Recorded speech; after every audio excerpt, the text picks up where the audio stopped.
안녕하십니까, 분석남입니다. 이번에는 오픈 채팅방 Q&A를 한번 해보겠습니다.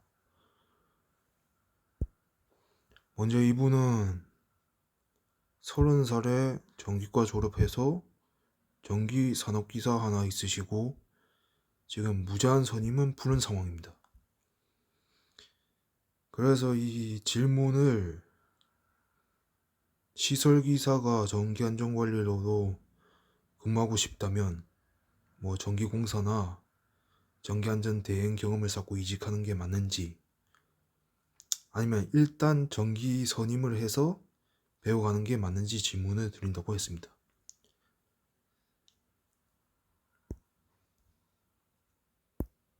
근데 일단 이분께서 30살인데 무제한을 푼다고 했지 않았습니까? 시설로 무제한을 풀었어요. 그럼 전기 3기를 하면 4년 동안 한 거죠. 4년간 경력이 있습니다. 그럼 이분은 그냥 바로 중견기업 전기안전관리자 지원해보면 됩니다. 왜? 무제한을 푼 상황에서 나이가 젊은 것은 매우 유리한 조건이다. 뭐 30살에 무제한 푸는 사람 거의 없거든요. 뭐 그 전에 푸는 사람도 있긴 하겠지만 좀 드물다. 제 드문 이 유니크한 조건을 가지고 이 경쟁력으로 이 지원을 하면 됩니다. 나이가 젊은 걸 낭비하면 절대 안 됩니다. 왜냐하면 어떻게 보면 나이가 제일 중요합니다. 왜냐하면 딴 거는 다 그냥 노력으로 커버할 수 있어요. 근데 나이가 젊은 거는 나이는 커버가 안 돼요. 나이를 시간을 돈 주고 살 수 있습니까? 아무도 못 사죠. 대기업 회장도 시간은 못 산다. 그 누가 와도 시간은 못 되돌린다 이 말입니다. 그렇기 때문에 나이의 강점을 생각하시고 그냥 지원을 하십시오. 예? 전기 산업기사로 4년 버틴 게 아까워서라도 그냥 바로 지원하는 게 낫습니다. 그리고 나이가 더 먹으면 좋은 곳 취업 못합니다. 그럼 연봉은 회사 내규 따름으로 하시면 됩니다.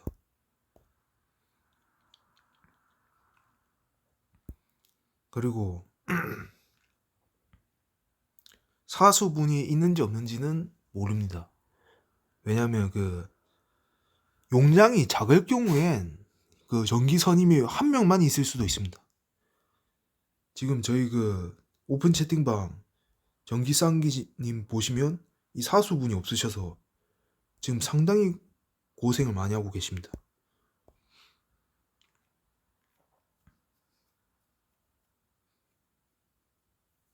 예, 뭐 전기안전관리자 후 공정공무를 추천하는 이유가 뭐가 있냐 하셨는데, 또 왜 호백병만은 비추천인가 하셨는데, 일단 첫 번째 이유는 호백병만은 공장에 비해서 잡일이 매우 많습니다. 잡일이 너무 많아서 그래서 이 사람들이 아이고 시설 관리하는 사람이 호백병만 빌어라. 시설하는 사람은 호백병만을 잊지 말고 암기를 해라. 그리고 그쪽은 절대 가지 마. 이렇게 말로 이어져 전해 내려오는 이 전설 같은 단어입니다. 그 어찌됐든 간에 이 호백병마가 이게 공정에 비해서 잡일이 매우 많기 때문에 이 별로 추천드리지 않습니다. 제 영상 보면 호백병마 호텔 탈주기 한번 보십시오. 제가 전기하고 소방 안전관리자로 선임해서 할 생각이었는데 저한테 하우스키퍼 다 시켰습니다. 예? 새벽에 하고 일단 그렇습니다. 예. 물론 호백병마도 예외는 있습니다. 근데 대부분은 잡일이 매우 많고 환경 여건 등이 별로 안 좋습니다. 그래서 현타가 오는 것이죠. 그럴 바에 그냥 상대적으로 잡무가 덜한 공장이 낫다. 물론 저희 채팅방에 5성급 호텔 직영 다니시는 이 소방님이 한 분 계시는데요. 여긴 예외입니다. 여긴 뭐 노조도 있고 시설팀에 이사가 있습니다. 이건 아주 충격적인 건데요. 예, 같은 부서에 어느 직급이 높은 사람이 있으면 남들이 함부로 못 대해요. 그래서 이게 엄청 중요한 부분이죠. 어찌됐든 간에 이분은 예외고요. 그럼에도 불구하고 저는 23년도는 이 극심한 경기 침체를 우려해서 호백병마도 취업할 것을 권해드리고 있습니다. 그러나 이 호백병마 수준은 알고 있는 게 좋다. 그래서 말씀드리는 것입니다.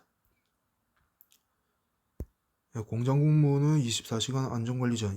공장이 되게 저희 그 공장이라는 자체가 대부분이 다 제조업이지 않습니까? 제조업이 24시간이에요. 그래서 교대 근무를 한 3조 2교대 막 그런 식으로 계속해서 로테이션 돌리죠. 근데 뭐 경력이 있거나 그러신 분들은 다 주간으로 빠지는 그런 개념이죠. 그리고 전기안전관리자는 소방공정기계 뭐 전부 다 하냐? 중소기업의 경우 R&R이 없습니다. 그러니까 업무 범위가 없습니다. 그래서 뭐 전기하는 사람이 소방도 하고 공조도 하고 뭐 환경도 하고 뭐 싹 다 하는 거죠. 대기업은 그게 나눠져 있는데 대기업이 거의 없지 않습니까? 중소기업이 9고 대기업이 1이라 생각하면 되기 때문에 대부분 다 전부 다 하게 돼 있다. 그리고 이분께서는 전기기사 취득 후 3년간 백수라고 하셨는데요. 일단 이분이 찾으려고 하는 데가 집 근처 연봉 3천, 워라벨, 평점 자플 평점 3점 이상 구축하는데, 일단은 전기기사 취득 후 3년간 백수였다는 게 제가 좀 제가 좀 이해가 안 가긴 한데, 전기기사 딴 걸 후회 중이라고 하십니다. 근데 저희 오픈 채팅방 보시면 이게 전기기사 취득하려고 공부하시는 분들 굉장히 많거든요. 어떻게 보면 이게 전기기사를 따고 무조건 좋은 데로 가기는 좀 힘들 수도 있다. 왜냐면 전기기사 딴 사람이 많기 때문에. 많으면 또 전기기사 가치가 떨어지지 않습니까? 그래서 울며 겨자 먹기로 그 중고 신입을 선택해서 좀 좋은 데 갈 수 있다. 그리고 그게 뭐 굳이 그걸 기준으로 따지자면 무제한 풀 때까지 있는 게 좋다. 왜냐하면 무제한 풀고 나서 바운더리가 확 넓어지니까. 근데 이분께서는 일단 조건이 많습니다. 조건이 많다 보니까 좀 뭐 이런 거 다 만족하는 데가 좀 없지 않습니까? 그래가지고 이런 걸 좀 눈을 좀 낮췄으면 취직할 수 있지 않았을까? 저는 일단 그렇게 생각합니다. 전기기사를 먹고 사는 사람 많거든요. 눈만 좀 낮추면 상당히 괜찮은데 눈을 좀 안 낮추시고 이게 경쟁이, 그러니까 나만 전기기사 갖고 있다라고 생각하셔서 그런 것 같습니다. 이 주위에 보면 전기기사가 갖고 있는 사람이 상당히 많기 때문에 이 자신만의 그 경쟁력을 갖추지 않으면 취직이 어렵다. 앞으로 더 심해질 거다. 왜냐면 저번에 뭐 전기기사 합격률 보시지 않습니까? 66%. 66%이기 때문에 갈수록 전기기사 늘어나지고 거기서 자신만의 그 경쟁력을 갖고 있지 않는 이상 취업하기 힘들 것이다. 그래서 굳이 말하자면 이 무제한을 빨리 푸는 게 중요하다. 무제한을 일단 빨리 푸는 것을 목표로 삼고 뭐 한 번에 대기업 공기업은 못 갔다 치면 뭐 중소기업을 가서 좀 무제한을 풀고 또 경력을 좀 쌓을 만한 직무를 하면서 그걸 필살기로 해서 뭐 중견이나 대기업 쪽으로 가면 되겠다. 전 그렇게 생각합니다.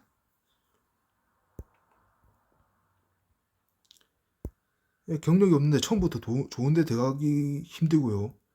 나이 먹으면 아예 못 갑니다. 전기기사 따고 싶은 사람 상당히 많은데 좀 안타까운 예지 않나 싶습니다. 오늘 여기까지 하겠습니다.